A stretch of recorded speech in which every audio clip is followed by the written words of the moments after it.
या ठिकाणी आमचे नाना सर्व यांच्या मार्गदर्शनाखाली या ठिकाणी आमची शेती आणि सर्व पिके यशस्वीरित्या दरवर्षी भरघोस काळी आई पीक देत असते। त्याचप्रमाणे आमचे जालभाऊ या ठिकाणी आजही बैलाच्या माध्यमातून शेती या ठिकाणी करतात आणि खूप कष्टाळू असे आमचे वयस्कर सिनियर शेतकरी आहेत आणि आमच्या शेतीची जबाबदारी घेणारे सर्व या ठिकाणी बैलाच्या माध्यमातून या ठिकाणी काही शेती होते आणि काही ट्रॅक्टरच्या अवजाराच्या माध्यमातून या ठिकाणी शेती आपण करत असतो।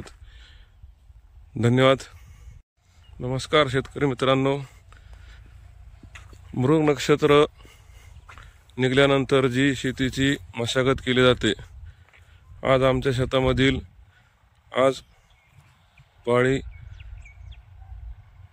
काकरी पाळी करून आज आपल्या काळी आईची मशागत या ठिकाणी केली जात आहे। मृग नक्षत्र निघून आज 7 दिवस झालेत।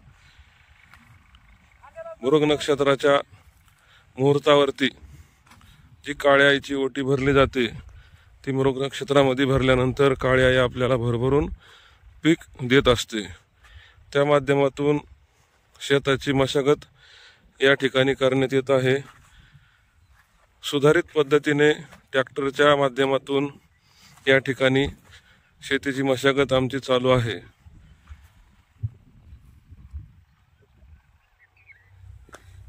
या ट्रॅक्टरच्या अवजाराला काकरी असे म्हणतात। या ठिकाणी प्रथम काकरी घालून नंतर या शेतामध्ये आपण जे काही आपल्याला वाटेल ते पीक आपण या ठिकाणी घेऊ शकतो। या ठिकाणी आमच्या विभागामध्ये उडीद पेरला जातो, काही ठिकाणी तूर पेरतात, सोयाबीन पेरतात।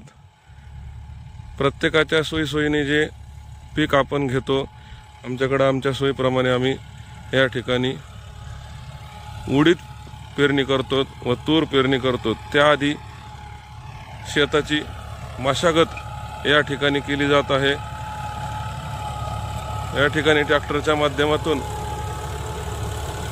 शेताची मशागत फार सुंदर अशा पद्धतीने चालू आहे। याला काकरी पाळी असे म्हणतात। पावसाचे काही नक्की नसते, त्यामुळे कामावर रक्ते घ्यावे लागतात आणि आज बऱ्यापैकी ऊन पण आहे वातावरणामध्ये आणि त्या वातावरणाचा संधीचा फायदा घेऊन या ठिकाणी शेताची मशागत या ठिकाणी आम्ही अशा पद्धतीने करत आहोत। पाहू शकताय।